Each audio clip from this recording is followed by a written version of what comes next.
Yes, sir.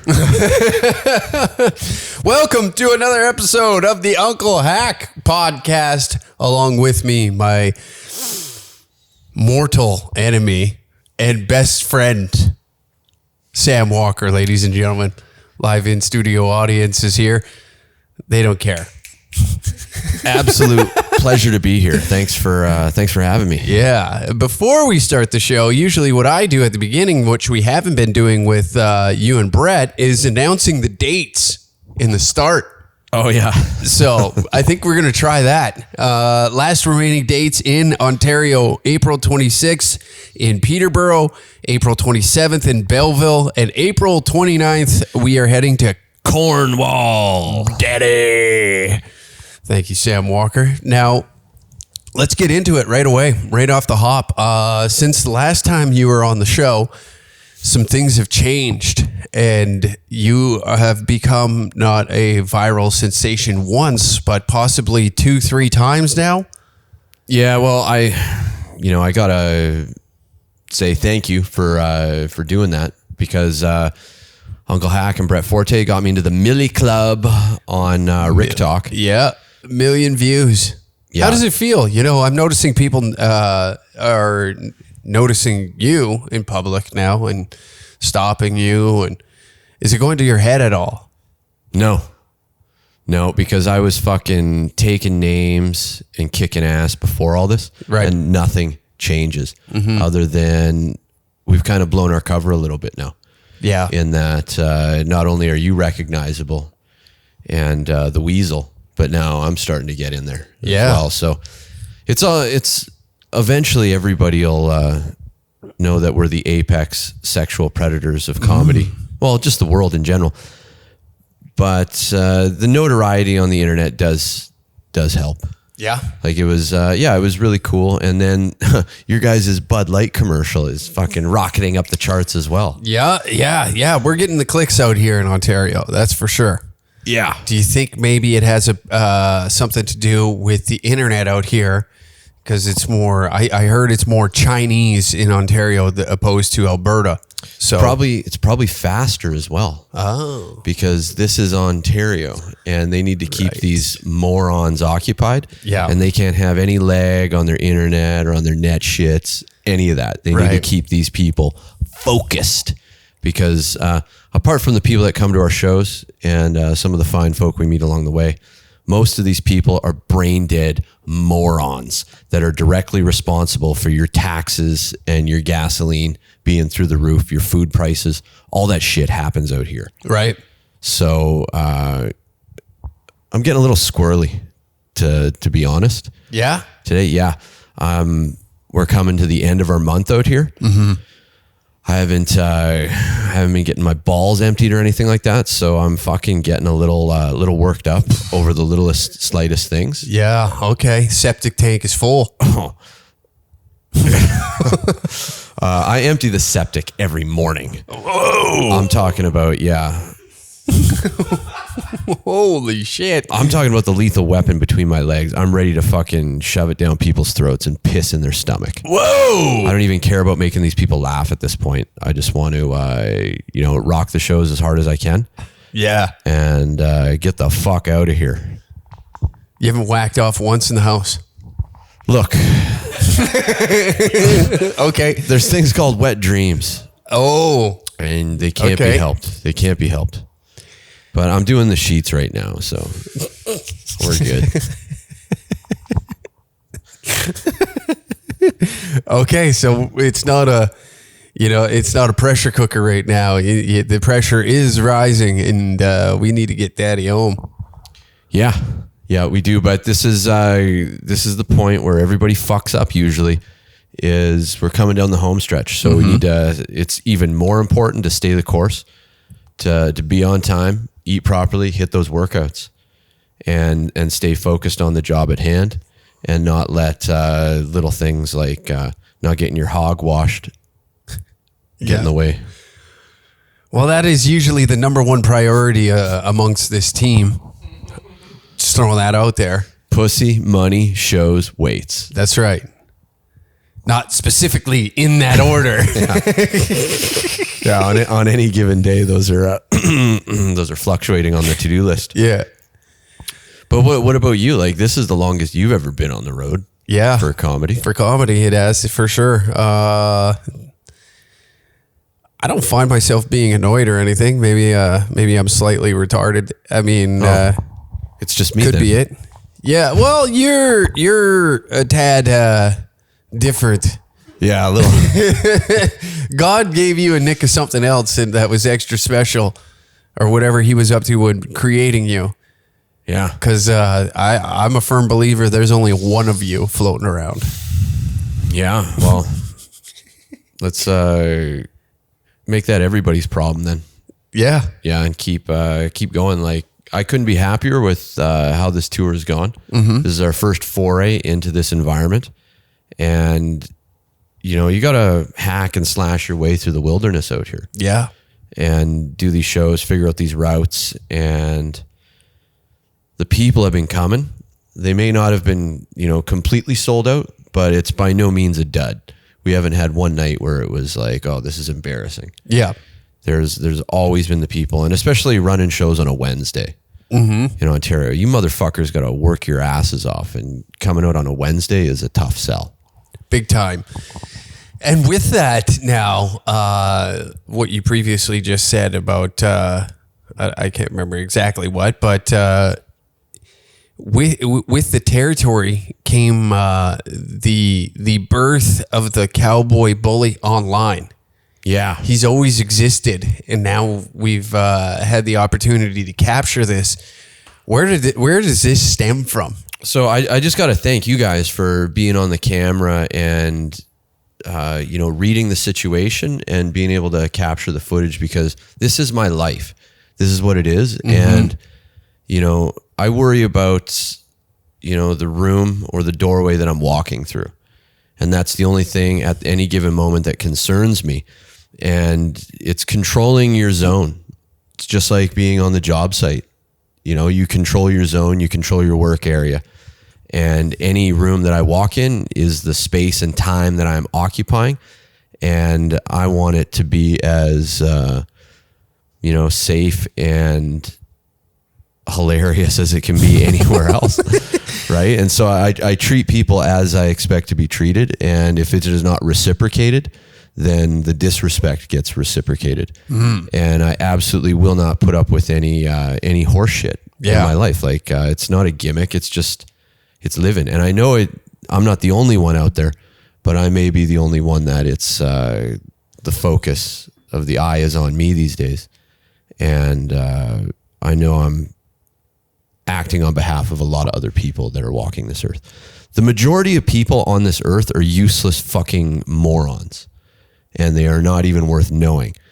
And so when you have brief interactions with people, I see you doing it. You want to make it as pleasant and as an experience as possible. Mm-hmm. And it's much easier to navigate life that way as opposed to being a prick. But I'm seeing a lot of entitlement out here. Yeah. In Ontario, like people's attitudes and stuff like that. Yeah.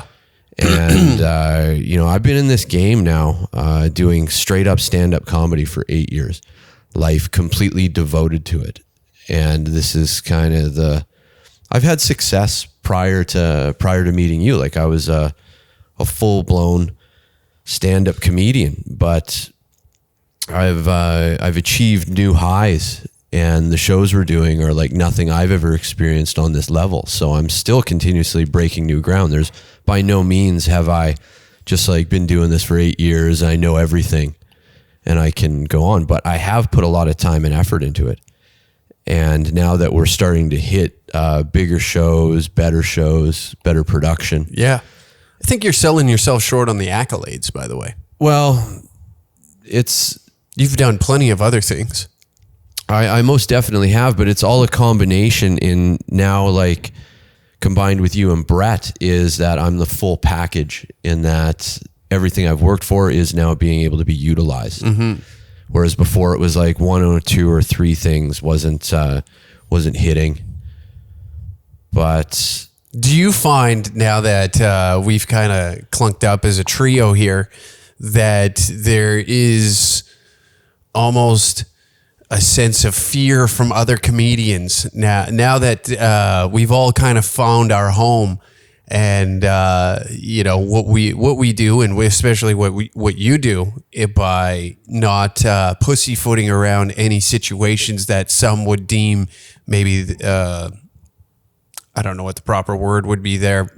Almost they fear any sort of confrontation, which you have no problem inviting into your life and addressing these things. Do you find that other comedians get a little shaky around you? So what I've seen, especially over the last 3 years, and even prior to this, like going back to like when I started in 2015, is comedians were a whole bunch of bullshit. There was a lot of groupthink and gatekeeping and horseshit before 2020. And then when 2020 hit, it just got completely out of control. And I basically jettisoned probably, I'd say, 95% of all comedians across North America. Yeah, I just don't have any contact with them or anything to do. I unfollowed the majority of them or blocked them. Yeah. And this is by summer 21. Their behavior was so reprehensible and embarrassing, the way they were treating and acting. And then that's summer 21. We need to go into fall 21 and winter, which was like the depths of depravity of humankind in this country. Mm-hmm. Like it was like complete old shit lips there pretending to run the ship is now saying he didn't force people to do these shots or anything like that. And now he's backtracking and saying, oh yeah, there may be problems you may not do, like just completely taking away the hatred that he fomented in this whole country and divided and ruined comedy.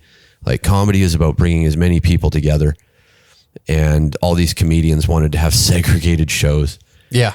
And, like not let certain people on their shows because of their private medical information. And for me, that's just unforgivable. And I don't have any problem looking them in the eye. But now that we're back out and we're, around clubs and stuff like that, they have a very difficult time looking me in the eye. So that goes back to your like, are people scared? You goddamn right they are. They are literally terrified. And I know some of them have anxiety and they need to take pills after being in a room with me. Yep. And I don't bully them. I don't say anything to them. Your presence is enough. Yeah, it is. My mere presence is triggering enough that it ruins their day. Possibly their week, which is beautiful, but I fucking love it. I love it. And, Danger Cats as a comedic entity now has taken comedy from like a very selfish individual thing, and we've turned it into a team sport. Yeah. We're like we're the NWO or the Freebirds of Degeneration X. Exactly. Yeah, that's another great example of what we're doing, because when there's three of us walking into a room, it's over. Like nobody is gonna fuck with us, and if they do, I can only imagine the footage we'll get. This is now to you and I. We're actually all three of us are big sports fans. We like pop culture and all this. I picture us three as you remember the scene when Reggie Dunlop in Slapshot goes and picks up the Hanson brothers from the train station? Oh yeah, that's what I imagine. Is or even the first game that they're playing and they're in the dressing room and getting the guys fired up and they just won't shut. Yeah, we got all losses, and they're yelling and screaming. Yeah. That's the behavior that I enjoy.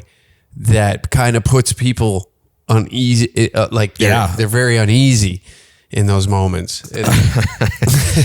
So being around you, while and by no means we're not violent. We're not looking for violence of any sort. We don't invite it, but if it comes our way, I guess that's. Yeah, and the other huge thing that people need to remember is where the internet begins, or where the internet ends, we begin. And so you can yap all your shit online, and I know they do, But when it comes to face, they're fucking, they're finished. Yes. They're going to stop talking that shit. And that's all that counts is the reality is, hiding behind a keyboard is very different than how you conduct yourself in the world. And the way our fans and just people that we meet treat us. Yeah. It validates all that. 100%. Like knowing that we're leaving this earth better than we found it. Well, let's just call it a plane, not an earth. We live on a plane.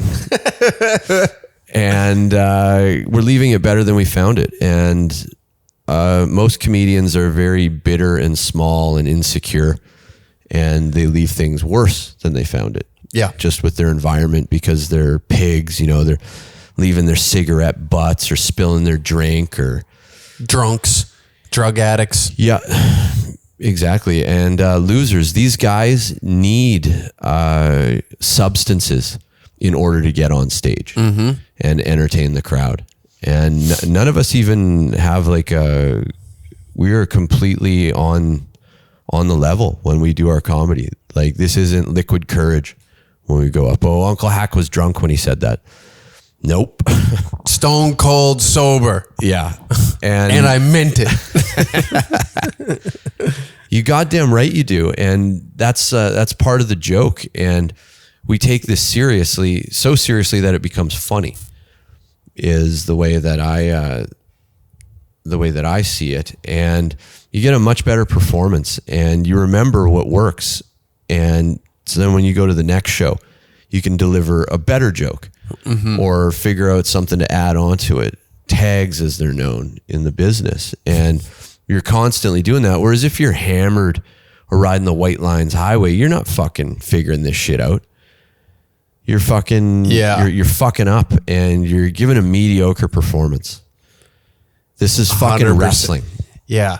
I'm going to listen to you. I'm going to play producer while I'm talking with you, but I'll see if I can find up this one specific moment of where I was on stage, not at my finest. I'm not overly proud about it, but there was a time where substance abuse was very heavy in my life. Oh, yeah.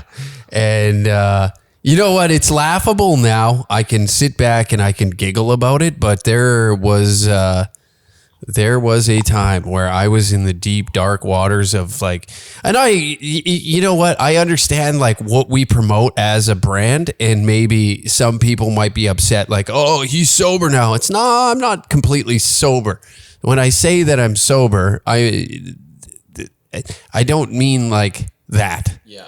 And maybe I should use different verbiage, but I quit doing coke. It's been 3.5 years, coming on creeping up on 4 years. I've been clean off blow. And then on top of that, the drinking isn't as heavy as it was. And I know that in the slogan, it says heavy drinking, but we've now moved on to greener pastures of what we're trying to accomplish when what we're doing. You know what I mean? Yeah. It's almost like Shredder and the Foot Clan. You want the Foot Clan a little wild because it's you don't want to. No, and as for us, we're the performers. We gotta give the show, so you can still do your heavy drinking and enjoy the show at that level. Because if we were getting all messy and sloppy, we'd be sick, we'd be fat, we'd be bloated, and it wouldn't be a good show. It wouldn't be worth coming. I equate this lifestyle to wrestling. Yeah. When you see your fucking wrestlers and you see them performing, every time you see them, you want them looking better than the last time they were on television, because they've been hitting their workouts. They've been, they're not injured. They're taking care of themselves. And when you see them live and in person, you don't want to be like, I didn't realize Uncle Hat was such a fat, bloated pig. Yeah, exactly. His neck looks fucking horrible. Exactly. You want to be and these people get up and close and personal with us. The enthusiasm is still there after the shows. And, alcohol is a fun thing. It definitely does enhance, but we've had shows where they weren't selling booze at those shows. And we still had really good shows. It's not, imperative that you be hammered to enjoy us. Oh, yeah. Have you seen this before? If it's the one, just roll the clip. Okay. To give context to those that are just listening in on the episode. So a while back, we were before I even got into comedy, we did this thing called the 9 Live series where we just filmed me going to random events and whatnot. And one specifically that we're showing right here is at the Hog Flats Biker Rally.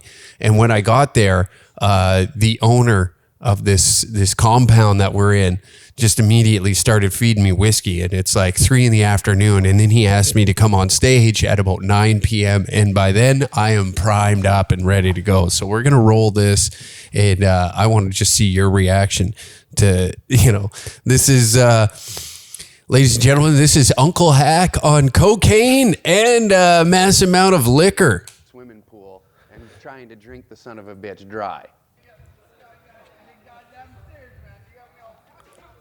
Can barely walk up the steps. I have to be assisted up the stairs. This is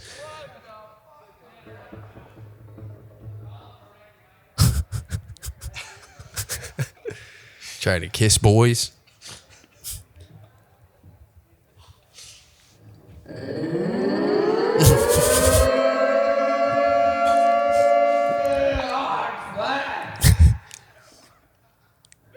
Who's fucked up? Just me. I want everything. I want everything. Who wants a little condo? No.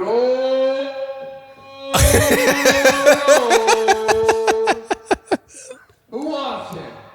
No one. We need a share. We need a share. Come on, you motherfucking degenerates. I'm just as drunk as you are, motherfuckers. Who wants to hear it? Who wants to hear it? Call McDonald's live on stage. Give me a little something. Give me a lick. Now, a lot of you don't know that I am also a stand-up comedian, which is an absolute lie, but I have been working on some material, as you can see, and well, also I am pretty fucking good at introducing bands, because that's rock and roll right there, baby. Give me some more. Give me some more. Holy shit. The best is the ending. You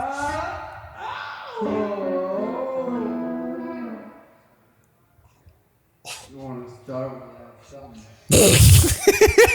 Call it McDonald's, baby. Holy fuck. Listen to the...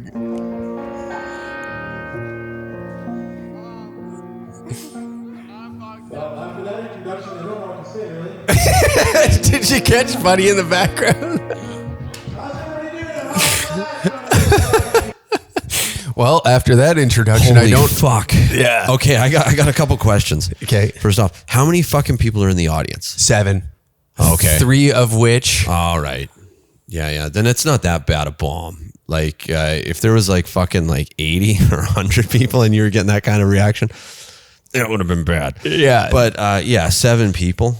There could have been more in my mind. There's 7. There may like It 20 sounded like tops. 7, man. It sounded like 7. Even like with the music, like it wasn't. You can tell when there's bodies in a room. It just sounds. The acoustics sound different. Yeah, this is in a big Quonset out in the middle of a field, and I can't remember the town name, but Fuck. yeah. Look at these fucking dick sucking party lips. This guy's fucking. He's ready to work. Holy shit. Oh, buddy. Oh, man. That is my finest work I have to date. Yeah, I'd say like that's a semi bomb, but whatever. It's also like you're so shittered. You're like mispronouncing the guy's name. You gave him. I did appreciate the MC skill of saying his name so long that you remembered it by the end. Yeah.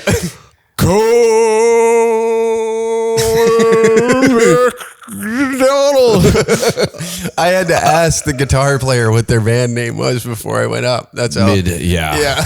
Hilarious. And he was pretty, what a dick for fucking not giving you a lick or something like that. Like, what the fuck else did he have going on? He might as well have tried to pump it up as much. Like, that's show business. is like make it as good as possible. And maybe you weren't being professional being drunk, but that's fucking rock and roll. So that is professional. Yeah, I love how you're just taking my side on this. Oh, you goddamn right I will. That guy was a little bit jolly too. I don't remember what their band name was, but you know, if you're a jolly fat ass, fuck you. Yeah, I love the lead.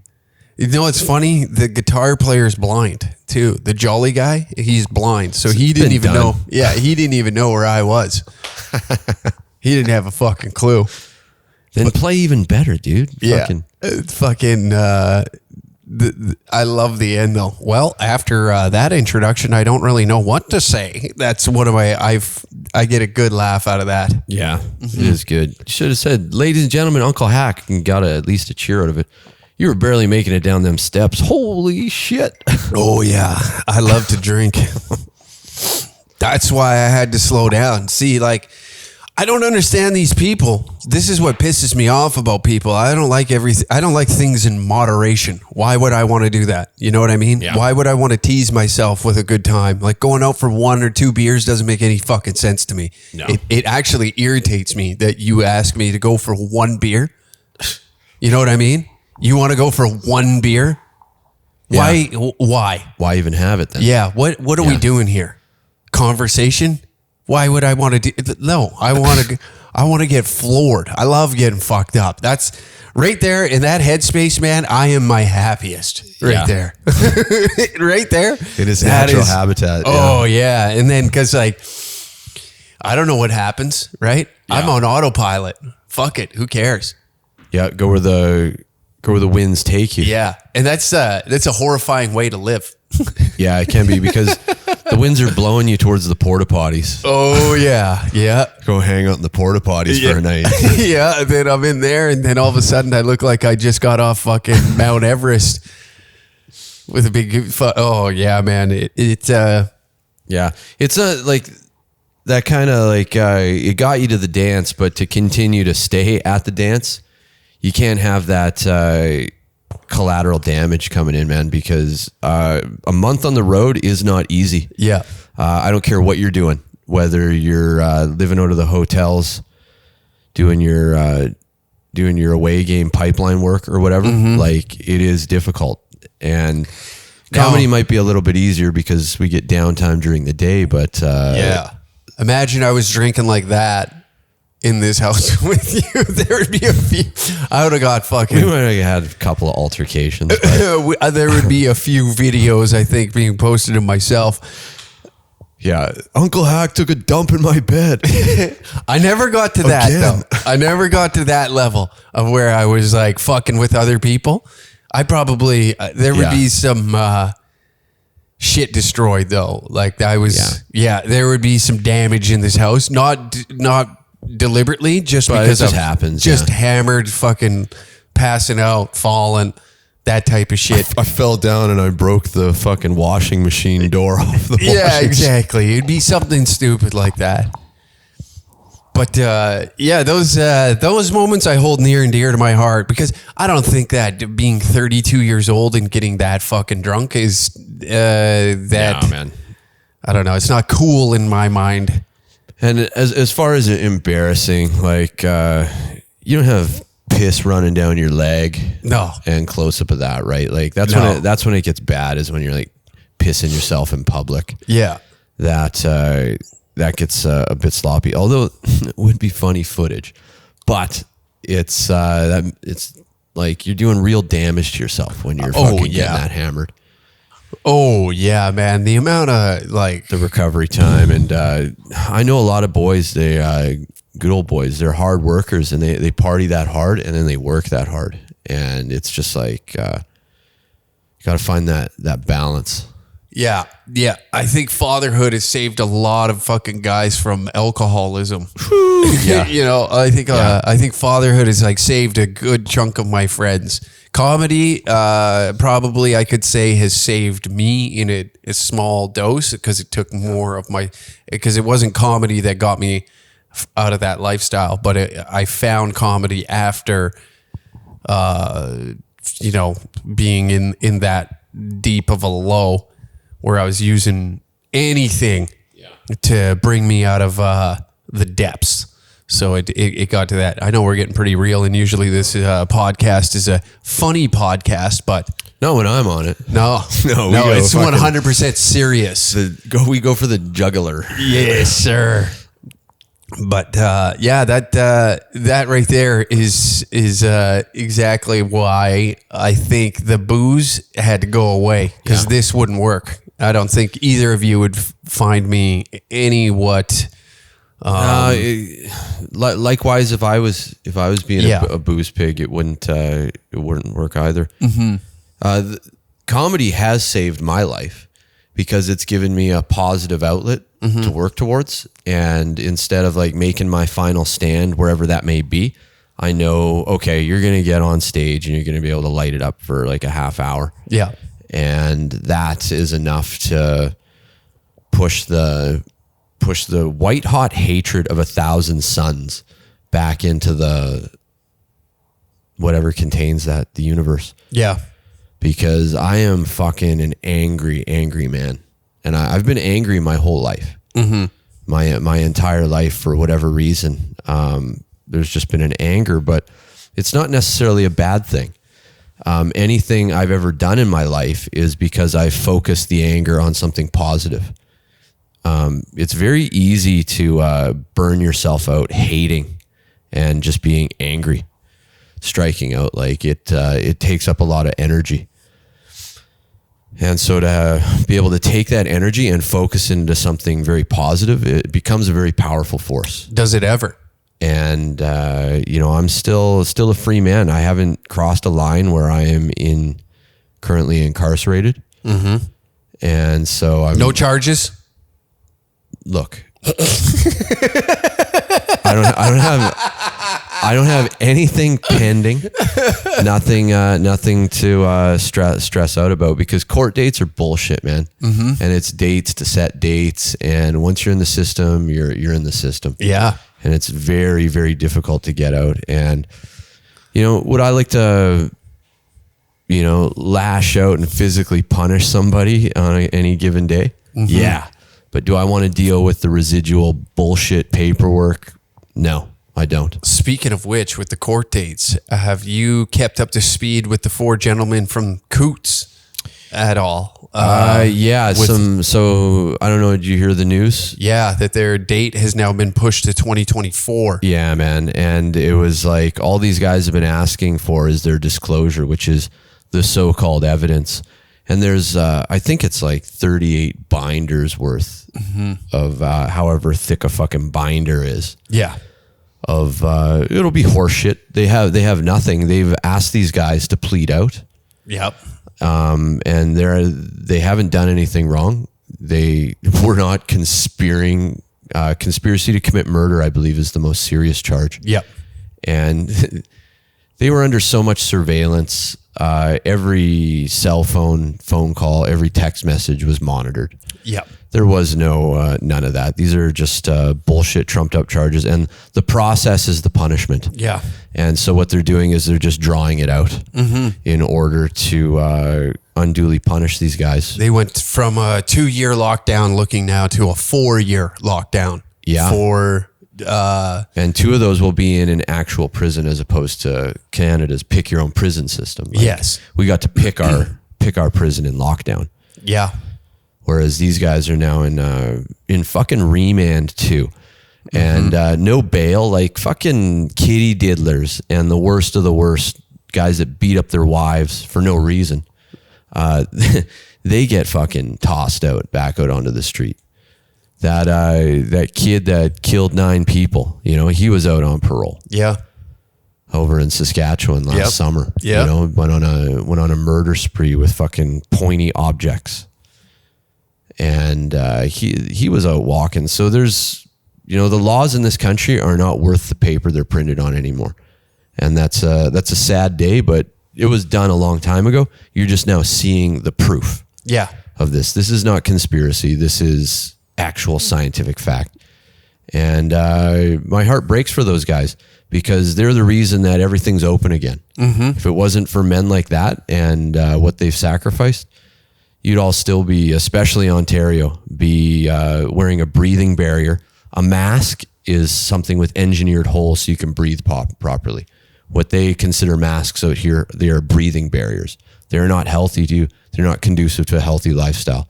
They are, it's astrology and black magic is what they're doing. It's a symbol of slavery. You are a slave to the corporation. I am incredibly disappointed with how many people out in Ontario are still wearing the fucking thing. You know what I mean? We have caught people still driving by themselves in an empty car wearing a mask. Double mask. The one day was doubled up. Yeah, holy shit. The other day when we were driving, I think we were going to the gym, and I looked out the window. There was a woman with no people, probably 300 feet, maybe even probably even 400 away from walking with a mask on. With a mask on outside. It's fucking outside. Oh, I know. It blows me away. The branding behind the mask was so powerful. I wish I could figure out a way to do that with us. You know what I mean? Is just make that branding so fucking ingrained inside somebody's head that what we're up to is worth coming to see.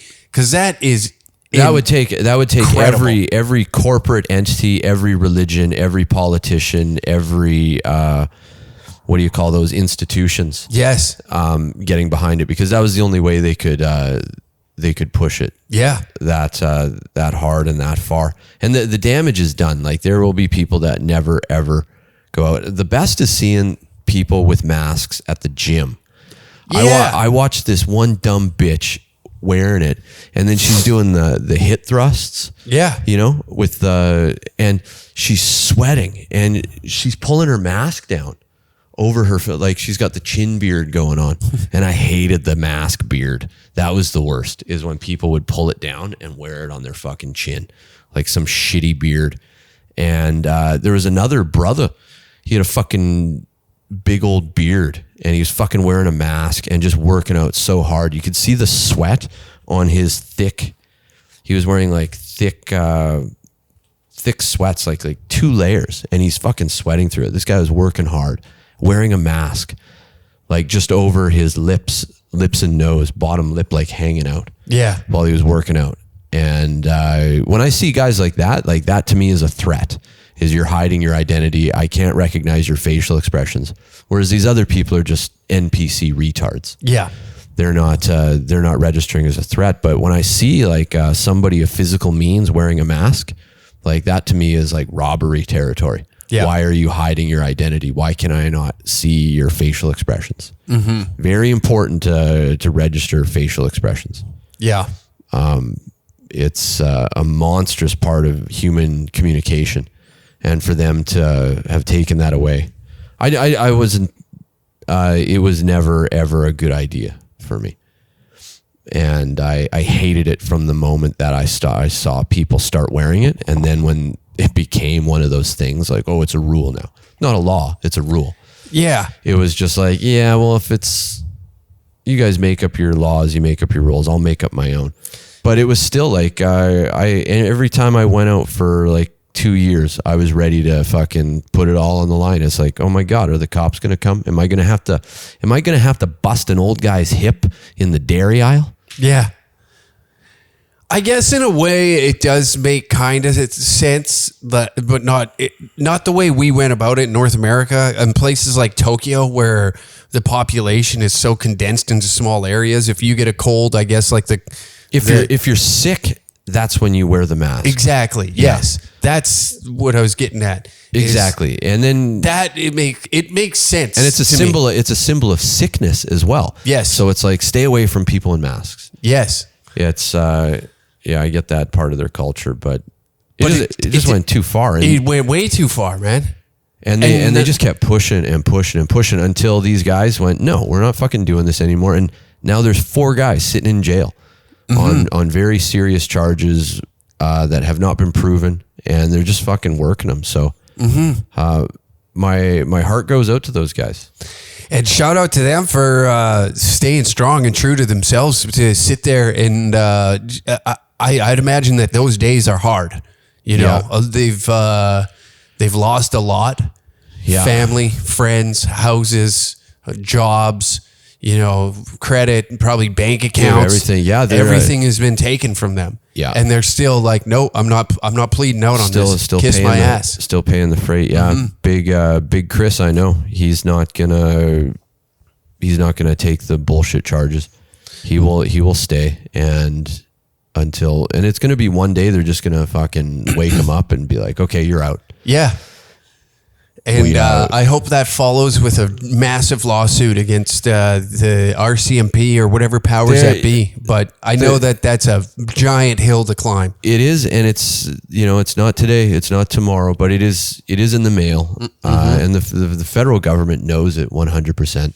But they just pass the buck, and if you're in law enforcement, you are an active member of a paramilitary terrorist organization and tax collecting wing of a corrupt government. That's just all there is to it now. Like there's no like, oh, there's some good police officers out there. Any of the good ones, they quit or are retired. Yep. And left. Like anybody that's currently on the job, you are complicit in evil. And I don't care how you justify it. Like you went along and were the reason that these things that weren't laws were enabled to be enforced. You're supposed to be, stopping people from beating up wives and stealing and killing one another. Yeah. Imagine you being a grown man, having to knock on another grown man's door to be like, excuse me, are you still... We noticed that you were traveling for a little while and we just wanted to make sure you're at home. Get the fuck out of here. You had too many people in your house last night. You got reported. Yeah. The snitching that went on too, Disgusting. Man. And that's disgusting. That goes directly back to the Canadian comedy community. Is a goodly majority of you. And I could probably count the good people on 2 hands and a foot across this whole country that were any good at this. Yeah. That weren't actual cheerleaders for tyranny and willfully engaged in that. Like these guys did like losers, 10-person comedy shows. And it's like, why the fuck would you play by their rules? Like you're gathering people anyway. What difference does it make if it's 10 or 30? Yeah. Do fucking 30. Loser. Yep. And then they're switching to their material too. I noticed a couple of Toronto guys. I actually I made a couple phone calls when we were looking for somebody to sub in for Brett. Yep. There was Dan was in my tops, but my first call, guy never even called me back. Oh. Yeah, never even returned my call because I know he's as ashamed as a motherfucker about his behavior and who he is. And he knew he didn't have, he had no business conversing with me ever again. And I thank you for that. I thank you. You know who you are. And I thank you for not returning the phone call because that was all you needed to say was by not doing that. Yep. Is everything you just you lost it, man. You went to the dark side. Pussy. Yeah, total pussy.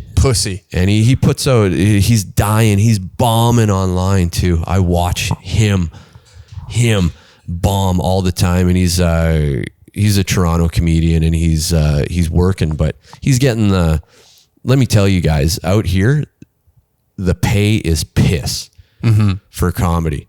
Like you got headliners working for $100 a night when the venue's pulling in thousands, the thousands greatest city in the world, Sam. And there's hundreds of shows any night, but they pay a hilarious amount of money. Like it's basically fucking beer money. It's a hobby out here, and it's embarrassing. And if these guys had any backbone, they wouldn't accept that pay because it's worth a lot more. Yeah, and the club system is total horse shit. It's quite funny actually what these guys are doing. And then we come in here, fucking tear it up, blow them out of the water. And we'll continue to come back because I really enjoy Ontario. I do too. Yeah. I've been having a really good time. I know might have been talking a bit negative about it, but yeah, but that's I think that's focused on two cities. Is the behavior of Toronto and Ottawa throughout this was just disgusting. Yeah, exactly. Yeah, and the outside communities, especially the ones that we're visiting, and the people that come out to our shows specifically, are the ones that were on our side this whole time. You know what I mean? Like, there are definitely good people out here. Yes, there is. Yeah. And their voices were just tampered down by the majority of these fucking retards in specifically Ottawa, you know? And I kind of get their side because why bite the hand that feeds you? You know what I mean? But at the same time, I understand where they come from, but at the same time, it's like, have a little bit of self-respect and stand up for yourself and see what is actually going on. I understand a paycheck is nice, but where's your fucking morals? Where do they sit? And they absolutely proved they didn't have any. And especially as a comedian, like, you are not supposed to go with the programming of society. That is our job, is to make jokes out of any and everything is up for grabs. And there are no sacred cows. No. At all. And we need to keep these guys in check, and not just like left and right. Like, we need to fuck up everybody. Yeah. Like, if you're acting out of line, you get called out for it. Yes. Across the board. There's nobody that's beyond reproach. You don't get a pass just because you're involved in some group. I don't understand. This is what I don't understand with politics. Okay. When I was a young man and I was coming up, obviously, like, I come from a small town and everybody leans a little more conservative viewpoints, or they back a conservative politician. But as I've grown and, gained all this knowledge of what really happens and how this is all structured, I cannot look at a man that, raises his hand to be like, I'll lead these guys. And then for me to sit there and be like, this guy doesn't represent anything that I align myself with, let alone his party or his views and what he's trying to do in government. I think it's the most cuck way of living, is allowing another man to dictate how your life is played out. You know what I mean? Like, and once I've taken that into, thought and really seen it for what it is, I can't trust a single politician, a fucking lawyer, a police chief, any of these people that are elected into these positions. I have a difficult time believing that they are there for the right reason. You know what I mean? Oh yeah, and you don't make it into those positions by doing the right thing. No, you don't. And it's very, very, very clear. Like, for instance, like was it not Dartmouth? Was it in Dartmouth where that active Gabriel Wortman? Where was all that that shooting? Where did that take place? Was it Nova Scotia? Or was it New Brunswick? I always fuck this up. We don't do a lot of geography in school these days. Either or. Okay. It must have been Nova Scotia. Yeah. When Brenda Lucky, the head of the RCMP, came out and started talking about that situation, and all they put out was a fucking tweet when there's an active shooter in the community. I know. And they're like, well, we put out a tweet. Don't you have access to everybody's phone? Don't you have access to the emergency alert? Yeah. And you couldn't let a fucking community... Like, you're talking about something that nobody knows what the fuck happened on. Not a clue. Like, it's like you're hearing all these stories like somebody shot up the fire hall. Mm-hmm. And it's like, who shot up the fire hall? And then he killed, like, what was it, 13 different people. And he was like settling scores with neighbors and stuff like that and going around. And then he killed that police officer. That woman that tried to ram his vehicle or whatever, he killed her and lit her on fire. And then there was also, like, there's no, like, timeline of, like, it started A, B, C, D, incident all the way. Like, you'd have to start going into Roman numerals on the alphabet because like, there was just so much shit going on. And this is where we're at with this Bill C-11. Yes. is like a strangle of information. I'm noticing already stuff that just disappears. Like they can get rid of every conspiracy theory on the internet, but they can't get rid of any child porn or whoever sharing that kind of stuff. And child pornography is the number one reason for human trafficking and wars, because wars create gray zones of fog that you can get massive amounts of people in and out without passports or proper accreditation. Orphans, little orphan anus. That's what they love, is turning these little kids into fleshlights of the elite. And they can track all this stuff down, yet they don't. So take heed of that. That's a conspiracy, is they can, hurting kids is the ultimate evil in this world. Yeah. And all I'm seeing is a lot of politicians hurting kids. Yeah, even with their words and their bills and their, by backing these medical procedures to get hormone therapy, like There was an 18-year-old kid in the news in Canada that died because of the operation to invert his penis into because when you go on the hormone blockers, it stops your genitals from growing. And so he's got like a little kid's penis, and he wants like a fucking porn star vagina. He wants Mariana's Trench, and there isn't enough fucking penile tissue to work with. So they use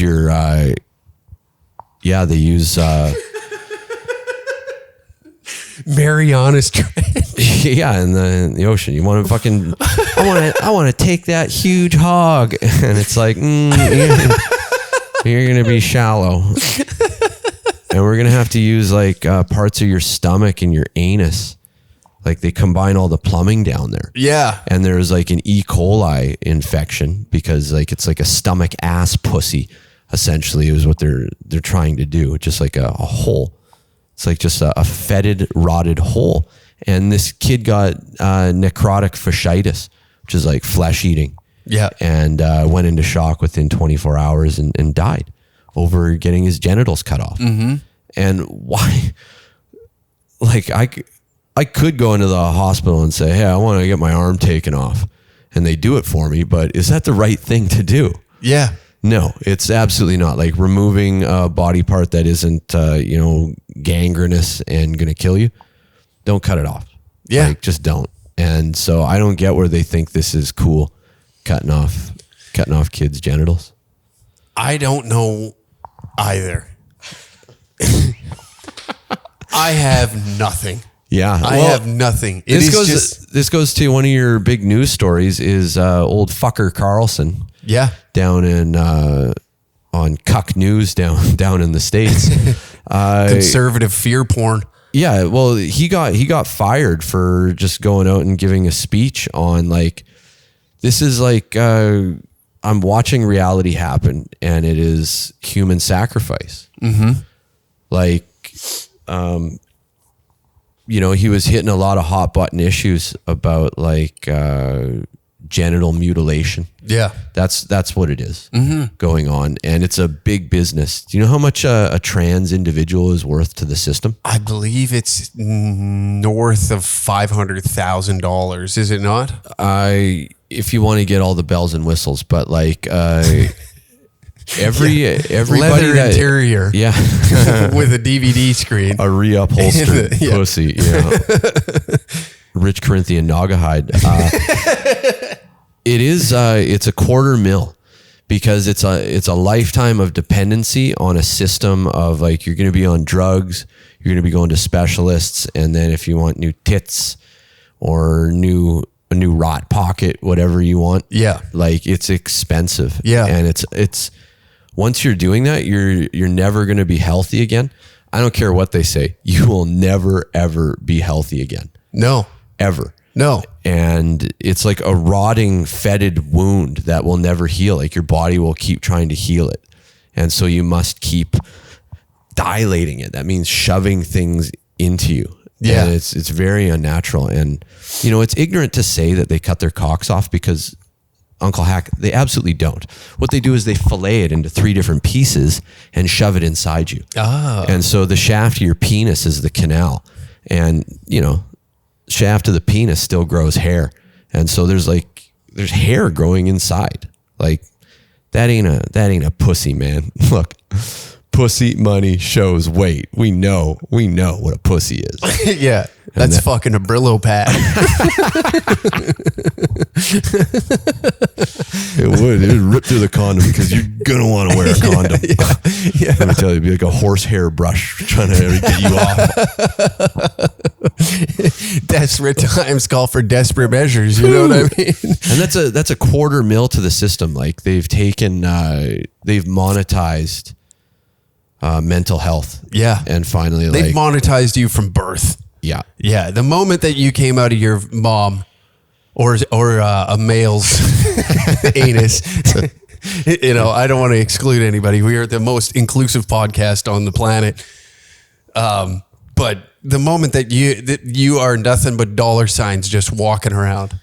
Yeah. In all different currencies. Control too, right? Because then they can control your hormones. And these dudes taking female hormones, that's like being on your period 24/7, 365. Oh, God. That's not, women do not think like that. Like, a woman's brain is much different than a man's.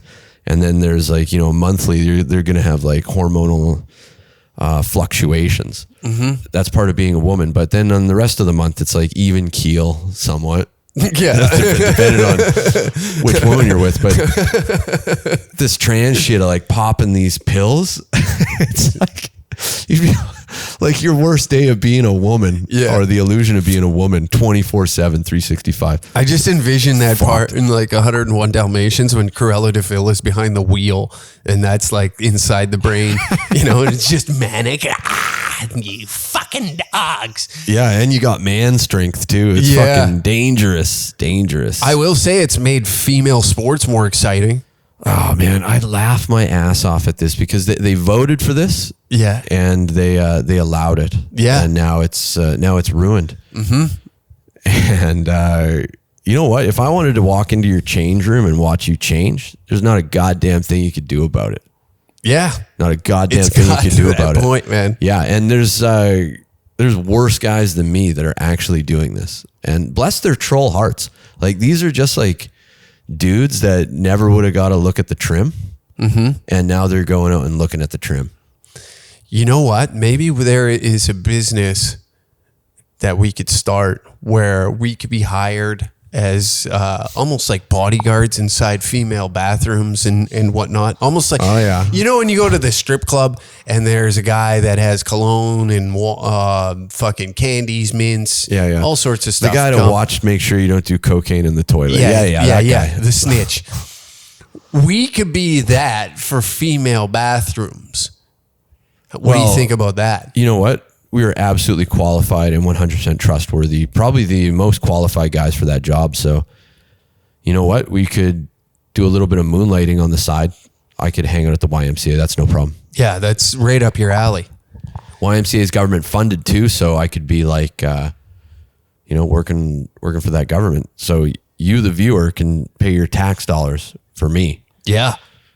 Hey, you want to know something fun? What's that? We've hit the part of the show where it's hate mail time. After we got all the hate out of our heart, let's get the hate out of some of the fans' hearts. Would you like to read this, Sam Walker? This is a piece of hate mail sent into the show. Yes, please. Here, Please. Hack, you short dick half-breed. Love the podcast. It's always hilarious. Thanks for that. Fuck your stupid bee-boo shit. Drives me up the fucking wall and your shitty impressions of people. Get it together. Keep up the good work. I've heard every episode and just subscribe to the Patreon. Hey, thank you very much for the subscription. And short dick half-breed, very personal today. That is... Yeah, and the bee-boo is a callback to a Brett Forte joke. Yes. So his Weasley stank is all over you. You're taking Brett's heat. Yeah, you're welcome. That's what I do. I like to be cannon fodder to make sure the weasel can sift through life, float through. That's what I like to do. He gets in enough trouble on his own. Yeah, so I got to take a little bit of brunt. Show I'm part of the team. That's what I do. All right. You want this one? No, you go. This is a work of art. Hey, Hack. Just watched your show. Just watched your Vancouver show last night. Good shit. Anyways, I need some advice. Before the show began, me and the boys were pre-gaming at the bar and started planning a fishing trip. One of the guys pipes up and asks if he can bring his girlfriend, and immediately I say no. I've done this many different times when they ask to bring their girl for a night out or weekend trips. It's not only this one guy, but other guys as well. Now it's gotten to the point where they genuinely think I hate women. I don't hate my friends' girlfriends. They're cool and all, but in my opinion, it's always 100 times better when it's just the lads on a trip. Am I the asshole here, or are they just pussy whipped? Thanks. We are experts in this because we love hanging out and we love having a good time. Yeah. Now, in my opinion, are you the asshole? In their eyes, yes, you are the asshole, because these guys cannot function without a lady beside them. You know, it seems that your friends have gotten to a place where a lady is there. You go, can I go to the bar with my friends? If you have to ask that, if you have to ask, can I bring my girlfriend on a fishing trip? On a fucking fishing trip? What the hell is wrong with you? So, no, you are not in the wrong here. Are they pussy whipped? Possibly. I would probably assume that many of them have never taken on responsibility in their life. They've never, just floated through, have spent some time single and just figuring it out, having to do their own laundry, just simple tasks of life. I got the answer for this. Okay. It's like, you can bring her along if you brought enough for everyone. There we go. Okay. Yeah. If she's bringing her whore friends, but if it's just a solo woman. No, she's got to put out for everybody. Oh, that's what I mean. Oh, okay. Yeah. You can bring your girlfriend, but you got to share her with us. Yeah. And, we won't be doing a lot of fishing. Unreal, man. Oh, we'll be doing. There'll be a rod in the wet spot. That's for sure. And it'll smell like fish even if we don't do any fishing. There it is. BVD coming at you. Wow, this is brutal, man. Because you're right. Like, when I want to have a good time, it's with the fellas. Yes, it's true. If you want to have a good time, you go with the fellas, because once you bring the women into the equation, everything gets fucked.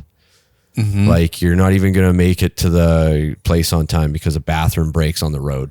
Bathroom breaks. Like, you got to account for the loud obnoxiousness that comes with drunk women. Yeah, like it's either all of everybody turns it into a couples thing or no women. Yeah, like that's the only way it goes. You start hearing this question a lot once they get drunk.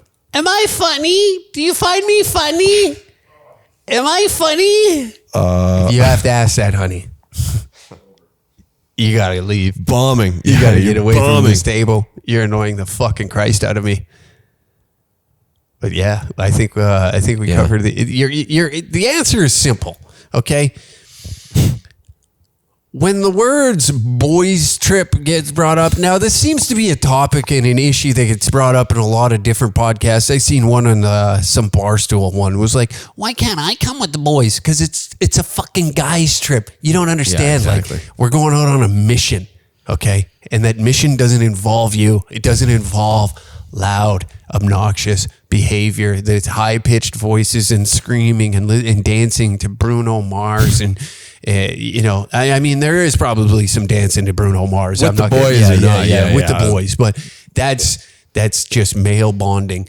And one thing that ruins male bonding is a solo female in a group of gentlemen. Holy shit! It just ruins it. It throws the dynamic off. I can't speak freely because now I'm going to say some shit. If I'm with you, let's say we're together, I bring the old lady with me, right? Yeah. And then a hot piece of ass walks by. Now it's different in my situation because she's probably be like, hey, we should fuck that. Yeah. So, but that's not most men. That's not most men. No. Me and you, I got the old lady with me. I see it and I like look and I give you like what do you think happens then? Look, okay. I'm not even going to be looking because I'm going to be on my best behavior on your behalf in order to not make things, so that Uncle Hack can still hang out with Sam Walker without any issues, right? You have to tamper down your personality because you brought a fucking female into the mix. Yeah. Now we don't get to be our true selves because you know what these bitches do. Because dudes, we gossip, but our gossip is like he's being a fucking dickhead. This, boom, exactly, done. yeah. But that shit carries on. This girl talks to that girl, and then they say, well, did you know what they got up to? And then it just it circulates, and it's levels a shitstorm. It's a tornado. It's too much. Don't bring them. It's simple. You don't bring them. Yeah. Case closed. Yeah. There you go. There's your answer. So if any of your stupid fucking friends ever bring up that question, well, can I bring my girlfriend to the hockey game with me? Punch him in the fucking face as hard as you can. And then when he asks, what is that for? For being an idiot. For being stupid. Stupid tax. Yeah. And hopefully that punch registers something and it rattles the brain and causes some sort of, misfunction at the junction, and we cross wires and you start thinking properly again. One can dream of that. Anyways, hate mail is strong today. Yeah. We're getting hatred up. We're in here. getting squirrely. It's the end of the tour. It's starting to get squirrely. Or you're even the valiant Uncle Hack isn't immune.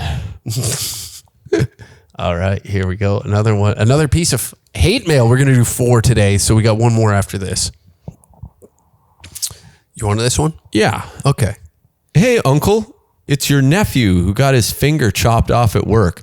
Turns out I can't file any charges as I work on an Indian rag. Anyways, saw your show in New West and had a blast with my old lady. Bandsaw. Ooh. Everyone was awesome and had everyone laughing. With that being said, the slut who was crustier than a 7-year-old gym sock under my bed needed to go. I saved my money hoping to score some sweet merch, especially the Trudy Blackface hoodie, and there wasn't a merch table. Much love, nephew. Well, there was a merch table. It just had hats and stickers. The slut who was crustier than a 7-year-old gym sock under my bed needed to go. There are a few of them, actually. Yeah, you're going to have to be more specific. That's we probably should have had a booting video, but all 3 of us hammered down on her so hard that it was a show unto itself. During the show, everybody had a segment with her, and she was appropriately eviscerated. All right. Our final piece of hate mail for the day. Hey, Hack, you stupid mustache fuck. I was just listening to the pod and heard all of the Ontario dates, and boy, fuck am I not happy. Why do all your performer fucks only go to the cesspool we call Southern Ontario? I'm not driving 7 fucking hours to the nearest show. Sorry to shit on you guys, but fuck. We need some love shown up north. Hope to see you soon. Love the pod. Ben Dover. Well, Ben, this is what happens when you tour the South is then you tour the North. And we ain't got fucking 2 months on this one. It just didn't work out that way. And we will be back. And this is what it means to chop through the wilderness and figure out our routes and where we're going to go. So next time we come through here, I imagine we'll be doing a north and the South will be being neglected. So we can get hate mail from the South. Amen. Yeah. And there you have it. Another episode of the Uncle Hack podcast. Exclusive episodes have been us in the car together after a show or pre-show, driving to, depending on how long the drive is. But if you ever wanted to know what we get up to chatting in the car, check out the Patreon episodes, patreon.com/dangercat69. We got 3 episodes from the road. First one with Dan Gyrie, then Brett joins us. And then after that, it's just been the 3 musty queers having a lovely time out in Ontario. Final dates you can check out dangercatshop.com for tickets. Edmonton coming up in the near future, Calgary, Vancouver. Am I missing any? Probably, but we'll get all our ducks in a row once we get back to Alberta and assess where we're going next. Amen. All right. Thank you, Sam Walker, for joining me on another episode of the Uncle Hack Podcast. An honor and a pleasure. Thanks for having me. Too sweet.